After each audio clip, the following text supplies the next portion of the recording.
Finca Marta is an exception in the Cuban agriculture. His creator is Dr. Fernando Funes, a university-trained agronomist who abandoned the classroom and the lab and decided to go to the countryside, leaving his work as an academic. He develops an environmentally minded farm management techniques he studied here and in Netherlands. His farm supplies organic vegetables to many top-rated private restaurants. He grows more than 60 varieties of them in carefully terraced planting beds. The biggest challenge, he says, is not to produce food, but to create conditions so that the farmers stay in the land. Funes focuses on producing the amount the consumers need.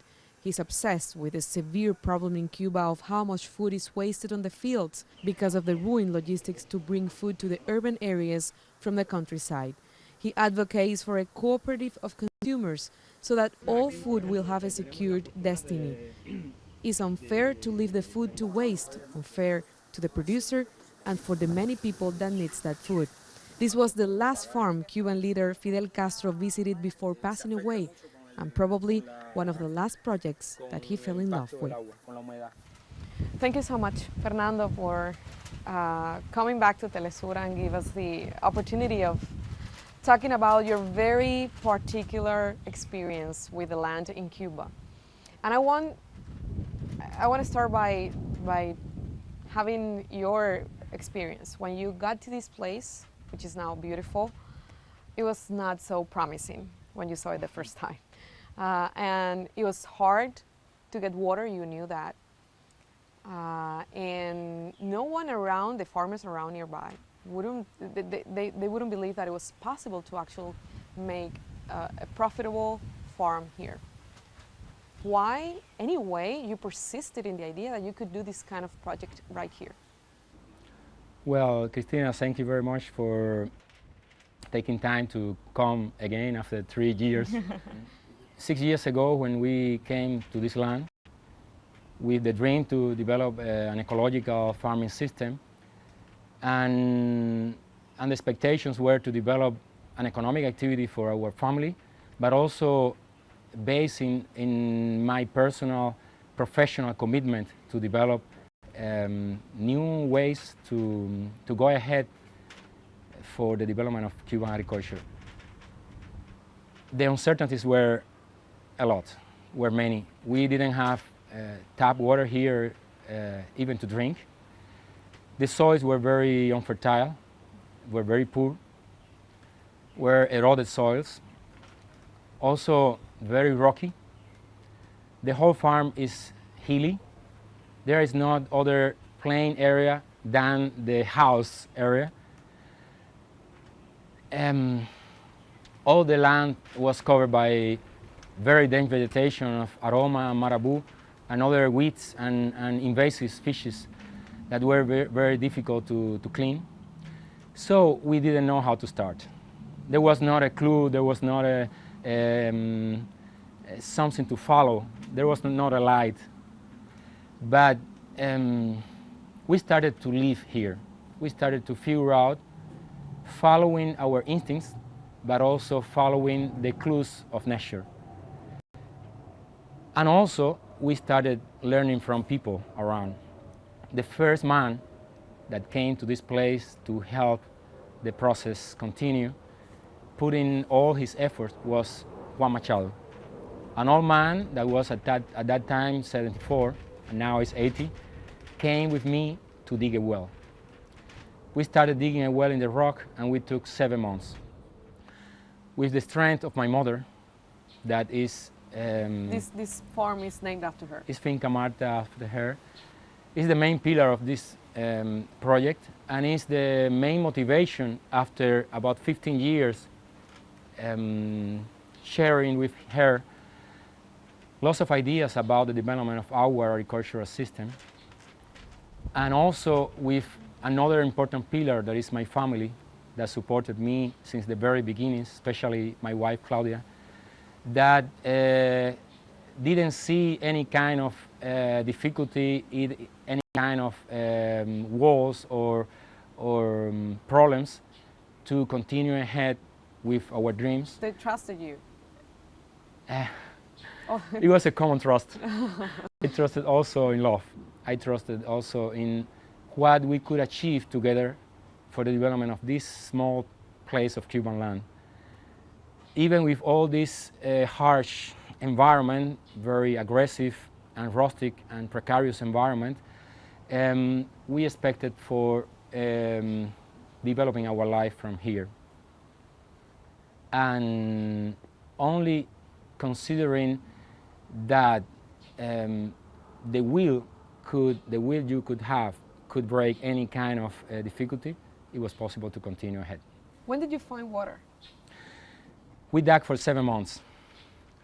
During the first year, we dug for 5 months until the wet season came, from December to May. And in May, the water level started to increase, and we had water. And we were very happy with that, but when the next dry season came, the water went down and disappeared again. So we had to continue digging for 4 more months. And in the end, we dug for, about 8 months. And we found that during the dry season, we could continue pumping continuously and having enough water to develop our life here. You had a life as an academic man. You had a PhD, you studied abroad. Why, coming back to the land, why going through all that effort, sacrifice? I bet you were quite comfortable in your previous life. Why go to that big challenge? There was a certain insatisfaction in my professional life. I was not an economic insatisfaction or social insatisfaction, but it was something telling me that I had to make another step in my professional life. And I could not explain. And it was because I couldn't understand many of the factors that explain the dynamics of farmers in my professional life. When you go to a farm, when you visit a farm, when you work with a farmer as a researcher, you have an outsider view. You didn't like that position? I didn't like the position. I was fighting with that. And through my professional life of about 20 years since I was a student and was very linked to research because my parents were researchers and I was traveling with them and having a very intensive and dynamic academic life, I found that I couldn't understand well. If you want to understand something, do it. And to take the decision was hard. It was a common decision. It was a decision to take that implied a change of my family life. And we had to take risks. We had to face uncertainties, and we had to find something rewarding during the process.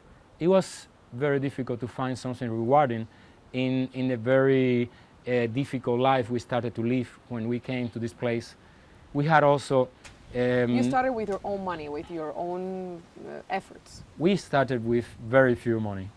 I was traveling. I was paid with some of my professional activities, and we had some money apart, but it was not enough for the first 5 months.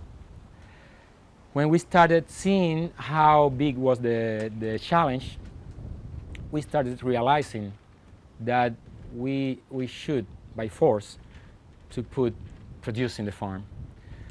But production is only one side, one element when you talk about agriculture. Producing food is, I would say, a small part of the life of farmers. You have to put together many other elements in the farmer's life if you want to foresee a future for agriculture.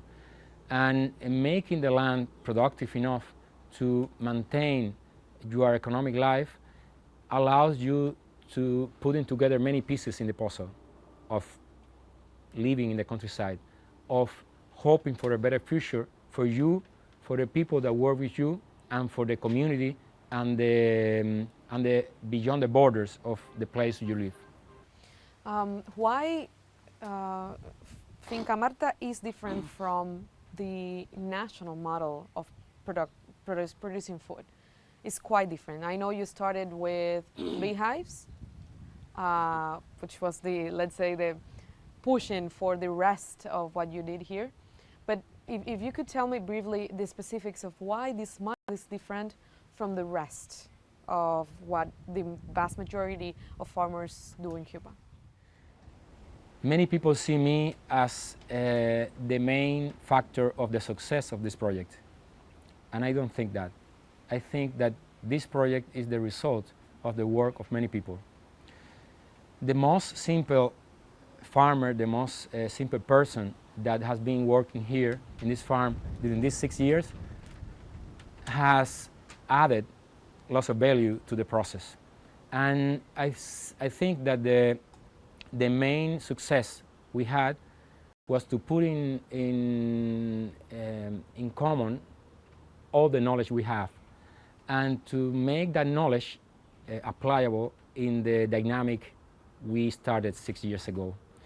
Everyone that came here had its own comprehension and its own knowledge about farming, and many of them were sons or were daughters or were born in rural areas. My professional knowledge served little compared to what was applied here.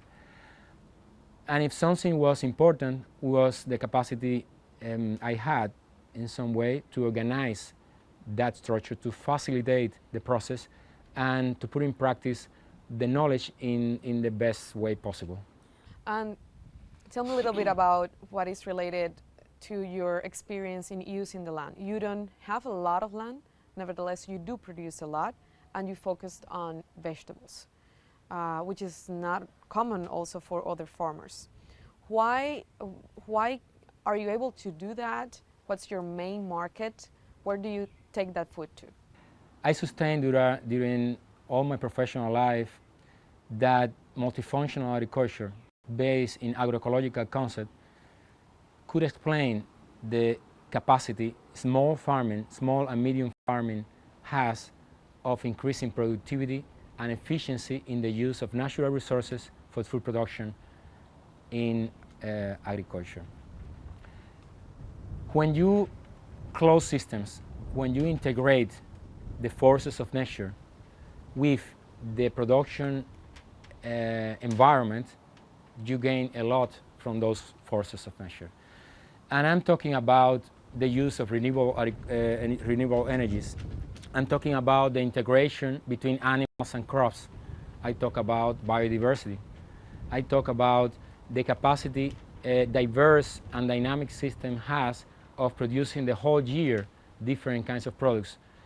Compared to monocultures, you can break many of the different stratas in cultivation, and you can mix crops with animals. You can gain from the capacity animals have of producing manure, and also from that manure fertilize the crops and close cycles in agriculture. That could be seen as something coming from books.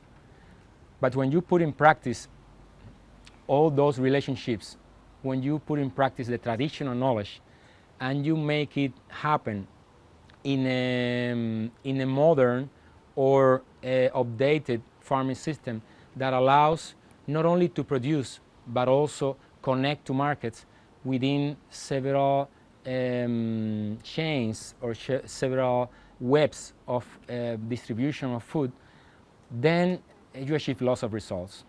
First of all, you increase the capacity of a land like this one that could not be considered a very fertile or very productive land.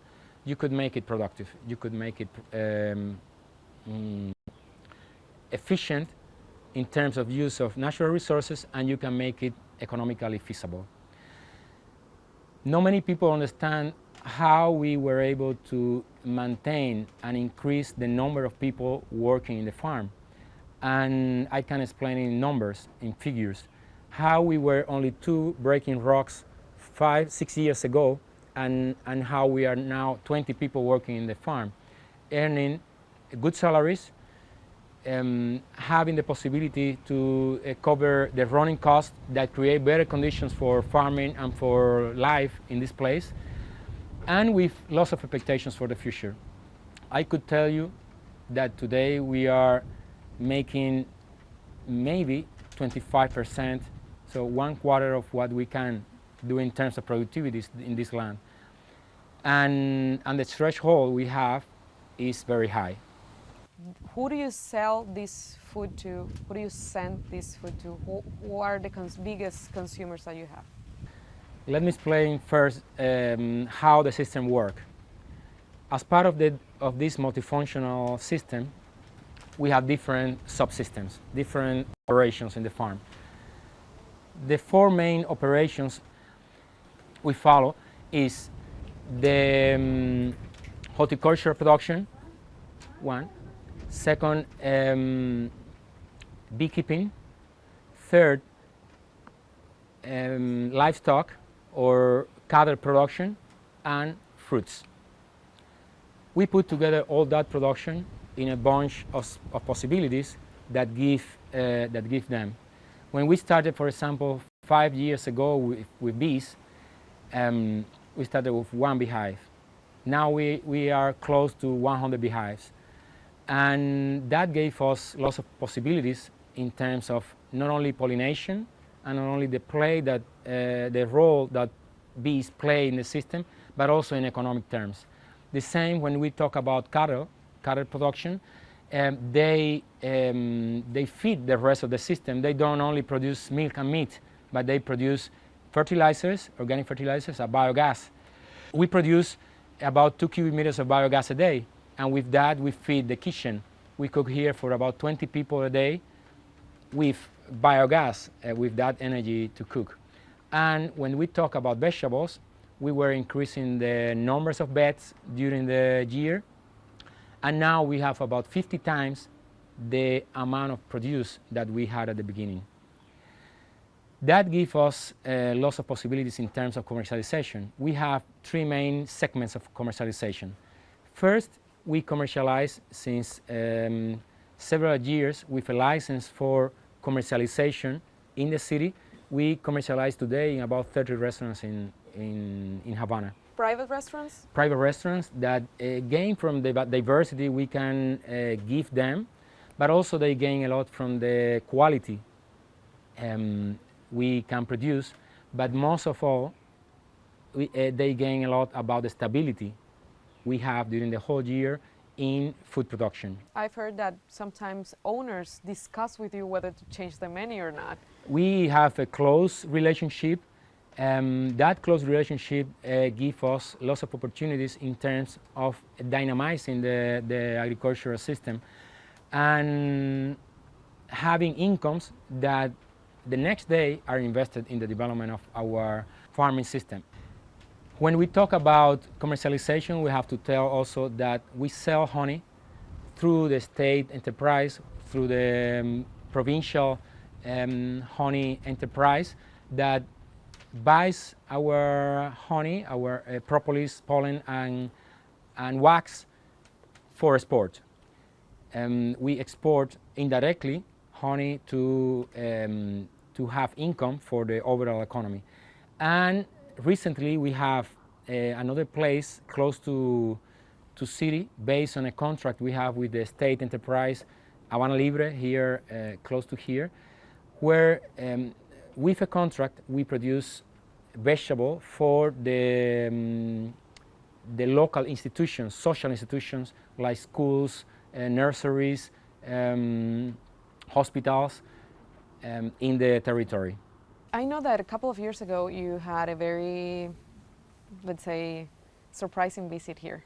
A very important person, Fidel Castro, the leader, the historical leader of the revolution. You had the opportunity of having him here, and not only that, but it's probably, and if you correct me, the last farm that he visited in his life. I know you talked for many hours. He knew about our project. We were in exchange before he came. Our first contact of 4 hours, I was explaining him how the system works. About the process and about our dreams. My dreams became immediately our dreams. He became not only interested in the process, but also very enthusiastic in discussing the details. And the 2nd of April 2016, he came here. That was a second challenge, to show him in practice what we were doing, to explain by looking at the place more details. He wanted more and more details about the structure, about the functioning, about the future, especially about the future of the project. And I told him, my expectation for the first stage is to help 5 new families to get established in the area and to make this model function at the bigger scale. I don't see the bigger scale as a farming system scale.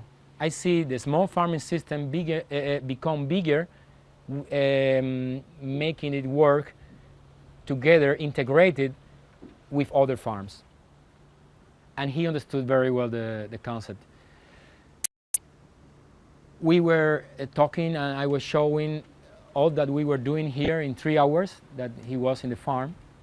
The next day, at midnight, he called me back.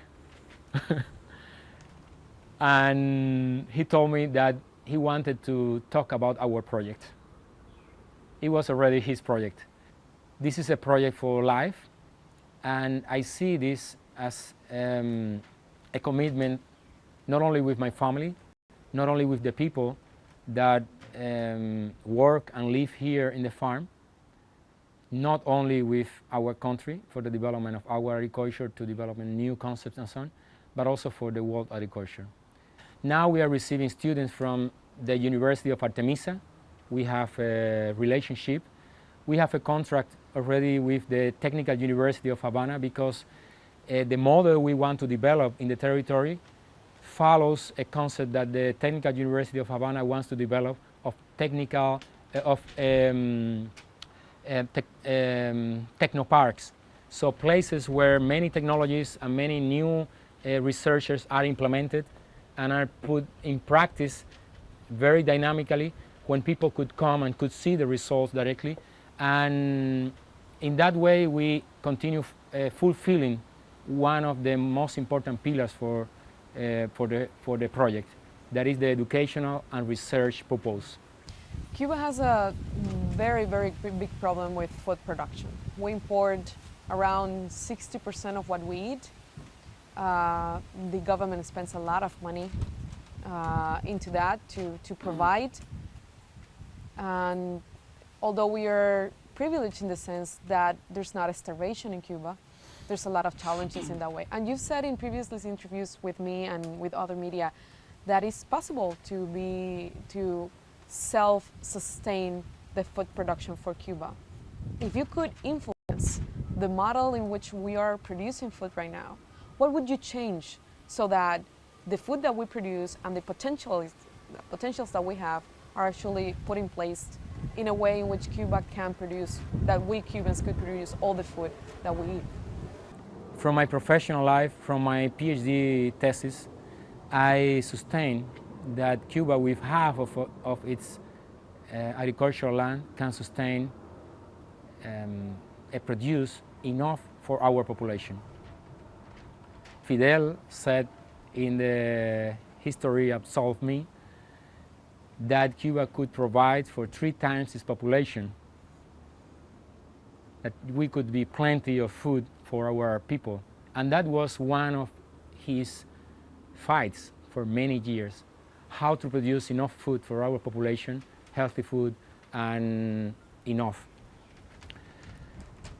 That is the biggest challenge we face, because food production has not only to be with technologies, has not only to be with lands available, has to be with culture, has to be with a social network or with a social connection. that would make possible all the fruitful agriculture we could have. And the most important challenge we have is not only to produce food. The most important challenge we have is to produce farmers. To produce food, we need farmers. We need people engaged in living in the countryside. We need people that believe in what we can do in food production, in developing our countryside. And we need people that dream for that. I say always that we need at least 4 main elements or 4 main factors that would speed the process for the development of our agriculture. First, you have the will, the efforts. That will, that strong will that makes you not to see difficulties or walls or hard rocks or any kind of problems. Or hilly, rocky places like this one. Or all the difficulties we have in our agricultural system. The will has to be with love. But then you could have all the will possible, but if you don't have resources, if you don't have some money, if you don't have something to put in practice with your hands, that transformation is very difficult to put in practice. Many people were receiving lands during these years, but they could not put them in production. You could give a machete to a person, but it's very difficult that with only a machete can transform agriculture. You need to connect resources on that. But resources are not only money. Resources are rocks. We were gathering rocks here, and they became resource for construction, for building a barn, or for building beds, or for making the foundation of the house. So resources are important. Third, you have the opportunities, and you have internal opportunities in the process, in the same environment, in the same ecosystem, but you need other opportunities that the institutions should put in the hands of the farmers at all levels, at small scale, at medium scale, and at large scale. And fourth, the knowledge. The knowledge is not the academic knowledge, it's not the technical knowledge, it's the knowledge people should build during the same process of agriculture. Someone asked me, how many years you think you need to form a farmer? How many years? I didn't know how to answer because I think after 6 years, I'm only a beginner. He told me, you need 300 years. And I hope we don't need to expect to wait for 300 years to improve Cuban agriculture. But the farmers are the result of their parents, their grandparents. Generations after generations, people get knowledge, get the ways people farm. Finally, I think that we are not going to change the matrix of agriculture, and the challenge for the policymakers, the challenge for the people that are figuring out how to make fruitful Cuban agriculture is huge, it's very big. We are not going to change Cuban agriculture from one day to another, but we have to start and we have to continue working hard every day to make it happen. Thank you so much, Fernando. It's, as always, a pleasure. Thank you. Thank you very much. Thank you.